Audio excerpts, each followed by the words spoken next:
Hello there, it's David here from Dingle Lane, and today in my little update what I want to do is just talk to you a little bit about chasing payments, chasing late payments, the scourge of businesses, particularly small and medium-sized businesses the world over, and increasingly at the moment a major problem for those businesses as large firms use what they think is their financial muscle to extend payment terms and make life incredibly difficult. Now, I was thinking earlier on, this is not just a business decision, not paying your customers, not being paid. It's not just business, it is personal. Many small and medium-sized companies are family-owned businesses. They are businesses whose income directly supports families and people in very local communities. And so somebody not paying is actually making a huge difference to somebody's livelihood, somebody's standard of living, maybe even somebody's ability to pay their mortgage. So what I want to do with you today is just share a few things to think about in terms of managing your credit control so that you can minimize the distress that having somebody not pay you or pay you very late can do. And I'm very grateful here. The FSB, the Federation of Small Businesses, actually has some really useful advice on their website, and I would point you towards them. And I'll mention them a little bit later on again today. But in summary, I think the starting point is always make sure that you have full and correct details for every single one of your customers. Check out their exact name and their legal status. Now, this is important, particularly if the entity you're dealing with is a sole trader or a partnership. Now, in those cases, the proprietors or the partners are personally liable for the debts, and so make sure you've got their personal details fully noted down. Thing is, they're also much more mobile than businesses. They're much easier to disappear than a limited company, for instance, so make sure you get those details. Companies are much harder to make disappear than individuals, and make sure you check up on them if you've got a company that wants to become your customer. If you need further information for limited companies, you can obtain information and documents from the gov.uk website, Companies House. You can get information about a company, who the directors are, where they're based, what their legal standing is. Don't be afraid to ask for the information that you need. Their company registration number if they're a limited company. If they're an individual, get their home addresses, get their full name, correct spellings, all the rest of it.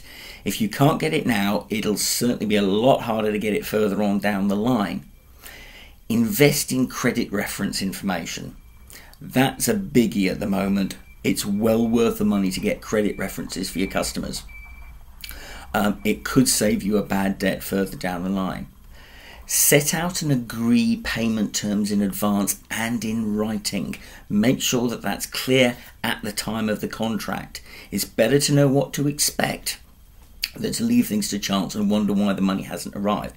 Also, when the contract terms are agreed and the payment terms are agreed at the time of delivery, it's much harder for the client to argue a change in those terms later on down the line.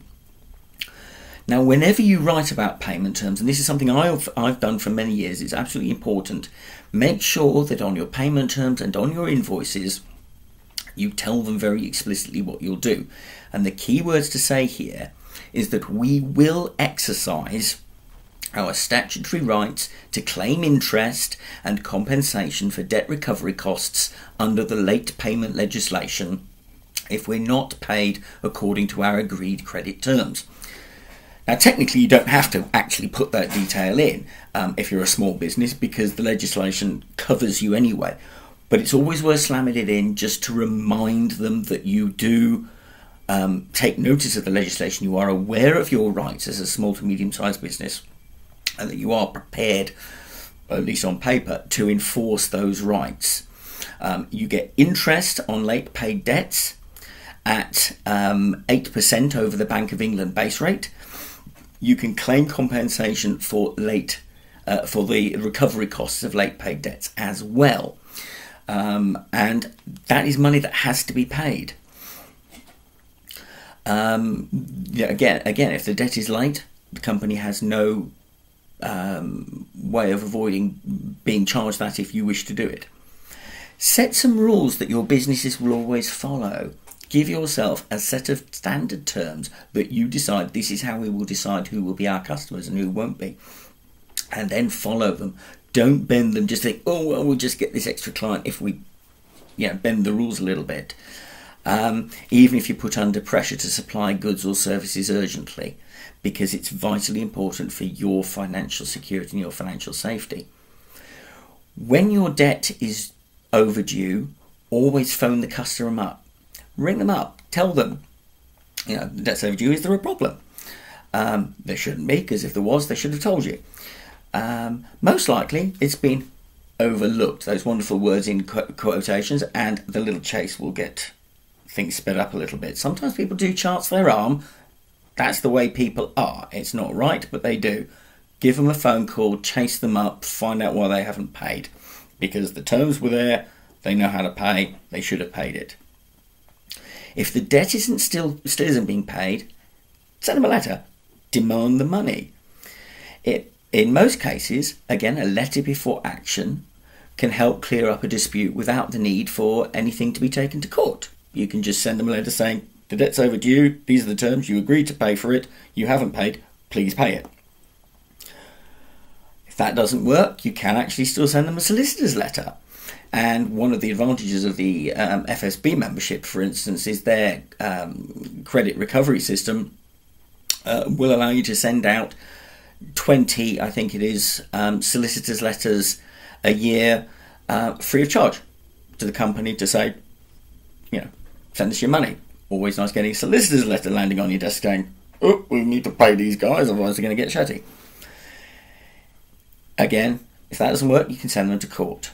And that is not a complicated process. They send them off to county court to get a judgment against them. Really straightforward, really easy, worth investing in your credit control to make to have that as a last resort.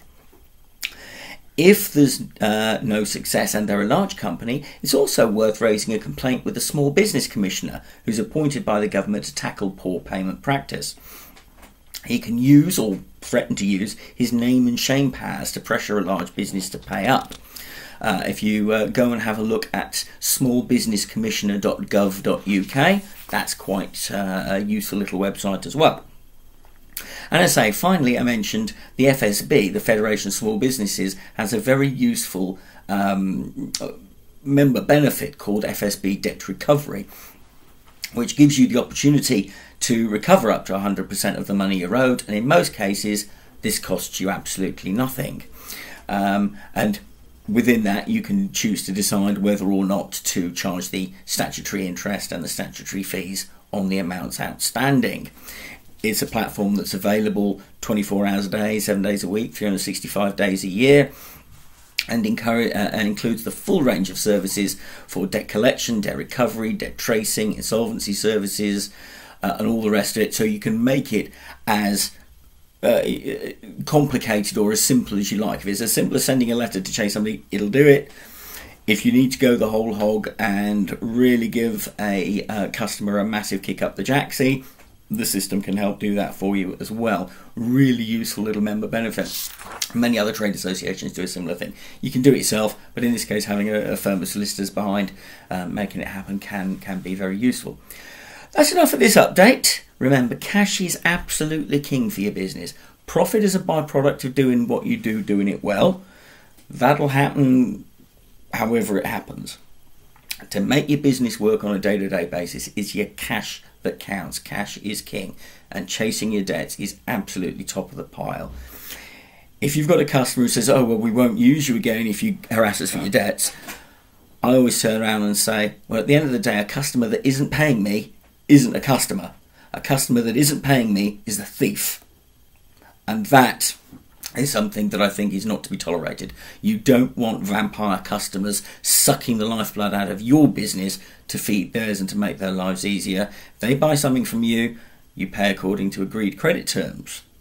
If they don't like the credit terms, you can negotiate potentially a different set. But that's then your decision to live with, not up to them to then deviate from the terms that you've agreed. This is David Nicol from Dingle Lane. Have a really good weekend. Take care.